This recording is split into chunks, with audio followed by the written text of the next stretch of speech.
Huzur, by the grace of Allah, safar ended or concluded with a great success. But before you start your journey, some of the Ahmadis were really worried that Huzur is first time traveling to a pure Muslim country and so-called.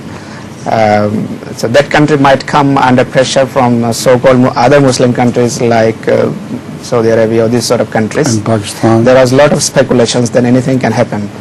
But by the grace of Allah, everything went okay. The question is, Huzur, was there any hue and cry from Mullah's end when you went there? I think the fears were falsified by Allah. In fact, some Ahmadis here even started seeing dreams, very dangerous dreams about attacks on me and this and that, and they advised me strongly, "Now we warn you, don't go there." So I said I must go, whatever happens. And things appeared to be a bit complicated when just before my tour, the President Abdul Rahman Wahid also visited Pakistan and some Saudi Arabia, etc., I think. And he had a special meeting with the President of Pakistan. So people were afraid that he and his religious ministry, etc., must have influenced him negatively against Ahmadiyyat in my proposed tour. Although they had not known of this proposed tour before, but President Abdul Rahman Wahid must have told them, or maybe this news might have leaked out. So they were afraid doubly because of this. But with the grace of Allah, President Wahid met me himself personally, and his attitude was very kind, very respectful, and he repeatedly asked me to pray for Indonesia, to help Indonesia.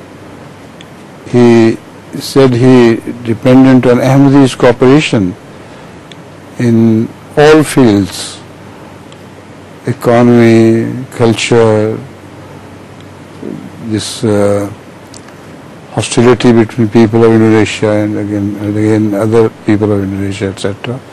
So he pointed out that we want Jamaat's cooperation. So a hostile president could not have done that. So with the grace of Allah, wherever I went, I met big authority like vice governors and chiefs of different ulamas group, etc. And everything turned out to be very fine with the grace of Allah. So one should just pray and trust Allah, and that is all one needs to do. Among the celebrities who met me, there was the most powerful person, a Speaker of National Assembly, who is known to be the kingmaker. And he repeatedly met me, came to my speeches, etc., and invited me to that assembly chamber, etc. Also, some central ministers and high officials of different types, all were kind enough to come and meet me personally. So with the grace of Allah, they were not negatively influenced by any anti-Ahmadiyya foreign propaganda.